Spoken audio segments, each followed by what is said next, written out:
At least 25 people were killed early on Monday, according to Iranian officials, as U.S. and Israeli airstrikes targeted various positions across the country. Residents of the capital, Tehran, say explosions and low-flying fighter jets could be heard overnight into Monday for hours. Iranian officials say the strikes targeted civilian areas, including popular squares and the grounds of a university. The renewed U.S.-Israeli offensive prompted a new wave of Iranian retaliatory strikes targeting Israel and its Gulf Arab neighbors. 2 people were found dead in the rubble of a destroyed building in the Israeli city of Haifa, according to officials. Kuwait and the UAE have also announced that their air defenses were activated in the early hours of Monday to respond to incoming threats. The attacks come as U.S. President Donald Trump's deadline for Iran to reopen the strategic Strait of Hormuz closes in. Trump had warned Iran of a severe escalation in strike intensity starting Monday evening if Tehran failed to enter a deal with Washington. On Sunday, in a strongly worded social media post, Trump said the U.S. will target Iranian power plants and bridges in attacks he said will send Iran, quote, back to the Stone Age. A U.S. military pilot who had been missing after his plane was shot down in Iran has been found. U.S. President Donald Trump said the pilot was seriously wounded, adding that the rescue involved dozens of aircraft. Another crew member of the downed jet had been rescued on Friday. A few hours after the rescue was announced, Trump issued a remarkable expletive-laden threat against Iran's civilian infrastructure if the Strait of Hormuz is not reopened on Monday. He said that bridges and power plants will be targeted if this ultimatum is not met. The US president ended his post by saying, "Praise be to Allah," the reason for which was unclear.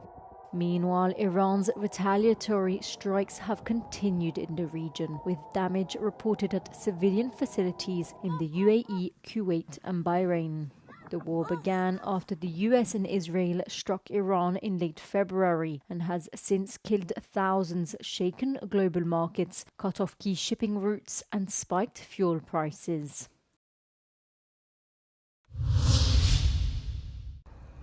Serbian President Aleksandar Vučić has said that explosives were found near a pipeline that carries gas from Russia to Serbia and Hungary.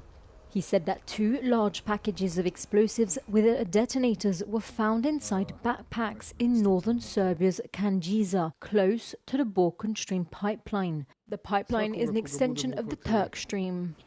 Hungarian Prime Minister Viktor Orban confirmed he had been informed by Vučić.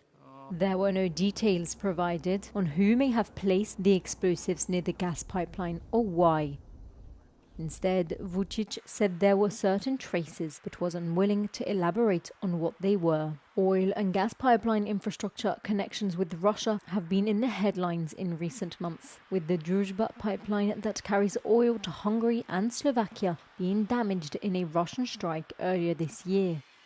Hungary has accused Ukraine of deliberately taking its time with the pipeline's repair and has vetoed a €90 billion loan package from the EU to Kyiv.